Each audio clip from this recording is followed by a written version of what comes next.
British Aerospace have some 3,000 employees in the Gulf. Most of those coming home are families of workers based in the Eastern Province.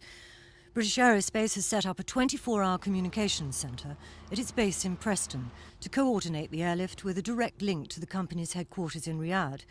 They're also in touch with the Foreign Office and the Ministry of Defence in London. The company has given employees wanting to come home the option of flying on specially chartered aircraft or on scheduled airlines at the firm's expense.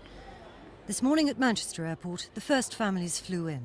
I think after President Bush's statement on Bahrain television yesterday, because there had been no press coverage in Saudi up until then, it started to look very, very serious, and that's when we realised we've got to get out.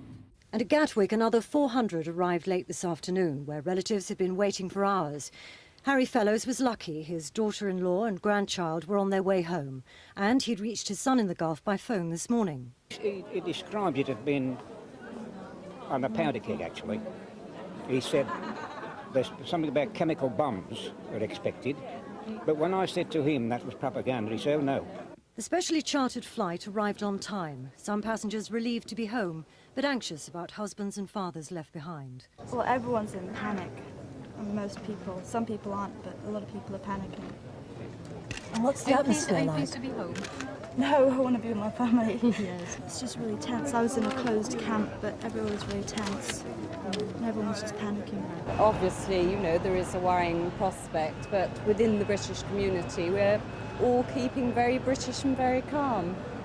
But the additional problem of having to leave your husband behind must be a trial. Yes, obviously, you know, one is very sad to leave the husband at all, but then RAF, we're used to detachments and used to saying goodbye, and they have a role to fill. We wanted to stay. We were all right. We seemed to be all right. They seemed to have everything covered out there, and we're fine. They're not anxious about leaving them behind? Oh, we are. We're worried out of mind. All had been living at the Saudi Air Force base at Dhahran, where British Aerospace are working on a British government contract for the Saudi government on Tornado fighters and strike jets. There are contingency plans to bring the men out if it becomes necessary, but not just yet. A fleet of coaches have been laid on to take the 390 passengers to a nearby hotel, where they'll rest after today's 6.5-hour flight.